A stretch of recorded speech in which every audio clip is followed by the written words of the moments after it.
Alright, good morning. Today we're going to be covering training the podium position. So we'd like to teach you how you're going to be, if you're working as a host that day or hostee or hostess, we'll teach you how to deal with the guests, how to seat them. So the first thing, once the guests come in, you want to greet the guests, you want to welcome them to Barron. This is the first impression they're going to get of Barron's restaurant, so we want it to be a good impression. So you will ask them whether they're going to dine in with us or whether they're going to take to go. In the event they're going to dine in with us, you just ask them how many are they going to be in their party, so you would know how many menus you hand them, and also if we need to set up a larger table, which we don't have already set.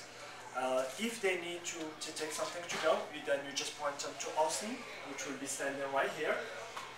Austin, we have a shorter version of our menu, which is this is the shorter version, kind of. If you see the longer version, it's a long one.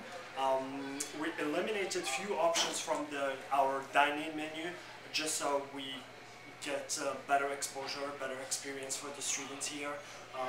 Because once the guests order something from here, as a server, you don't get that experience.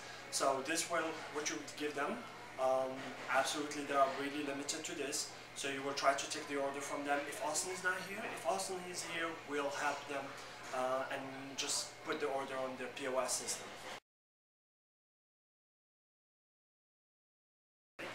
So as soon as the guests come in, you greet them, you say good morning, welcome to Barron's restaurant. And as soon as you find out that they're actually going to dine in with us, then at that point you ask how many are in their party. So let's say there are 2 in their party, then you grab 2 menus from here. As soon as you do that, then you figure out who is the next person going to be seated, who's the server. So let's say we figure out today we're going to sit down in section 2, which is Mary. Mary is the server. So as I'm taking them, I'm talking to them, I'm greeting them.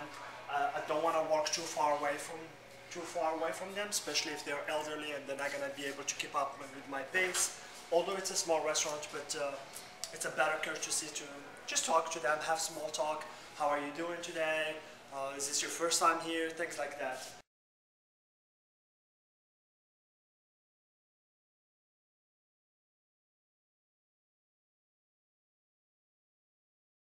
So you take them to the table. This is table 22. Once the guests come in, you want to pull a chair for them, for at least one person. Once they're seated, you help them put the seat back, and then if you can, the other person hasn't been seated yet, you can also pull the chair for the other person. So once they're seated, you want to make sure you hand in the menu in their hand, and they're just dropping it on the table.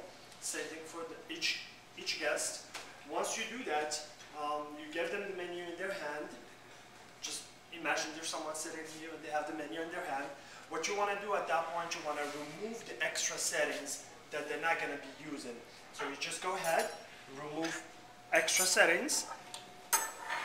And the reason you do this, so the server knows how many guests are going to be on their table. So once they come in, they can greet them and start talking to them, find out how many, what kind of drinks they want, if they want appetizers, things like that. Right. One thing you do not want to do when you take the extra setting is just go, and you put all your hands over the silverware. It just does not look nice. It looks like you're having a bad day, and that's not the standard service that we have here at Barron's. So we want to make sure I'm going to try to set this back, but you want to just want to make sure that you're taking every piece of silverware one at a time, okay? So, and at the same time, while you're taking the silverware, you can still carry a conversation with the guests, like something, small talk. You can talk about football if it's football season, whatever, small talk, or the weather if it's crazy weather, anything, just so it doesn't have that 30 seconds of awkward silence kind of thing. Alright, so once you've taken all the silverware out of the table, you want to make sure you bring them here. Just again, set them up nicely, put the napkins over here, put the knives with the knives. Again, same thing with the forks and spoons with the spoons. Literally this will take you about 10 seconds, but it makes a whole lot of difference for the rest of us that day.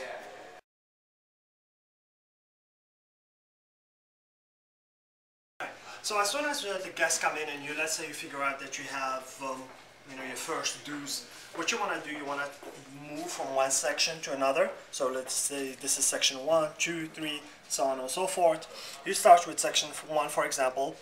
They decided, you've realized they're going to be 2 of them. So you go ahead, you mark off table 12, for example. Table 12, the server in that section is section 1, and it's John. So you go ahead, you take 2 menus, and you walk with the guest. And once you sit them down, then you tell them, your server is going to be John.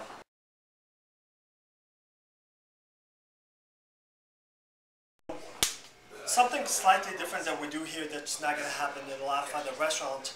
It's just because obviously this is a lab and we want to give you experience. We don't want to overwhelm the kitchen. What we're going to do is called staggering seating. So we sit the first person, the first guest in section number 1, section number 2, 3, 4, 5, and so on. You don't necessarily have to go to this order. Sometimes you might not be. Let's say you have a 6 step and the only way to put it is on section 6. So you might have to skip a couple sections before you go to section 6 and then come back again. But what we're going to do is once we have set all the servers at least once, then we want to wait for about 5 minutes, double check with the kitchen, find out if they're okay to handle extra tickets. If they can, then we'll go ahead and start setting more guests. If not, then we'll just wait and we'll tell the guests that they're going to be a wait time. It could be 5-10 minutes. We don't give them a specific time just because we do not know how long it's going to take. But as soon as we do that, then we can go ahead and start resetting the servers again, and we go again on a round. So you will sit server 1, 2, 3, so on and so forth until everyone is got set twice. And then again we'll stop, we'll find out from the kitchen whether they can handle more tickets or not. If they can, great, then we'll set more guests. If not, then we'll wait about 5 or 10 minutes depending on how long the kitchen needs.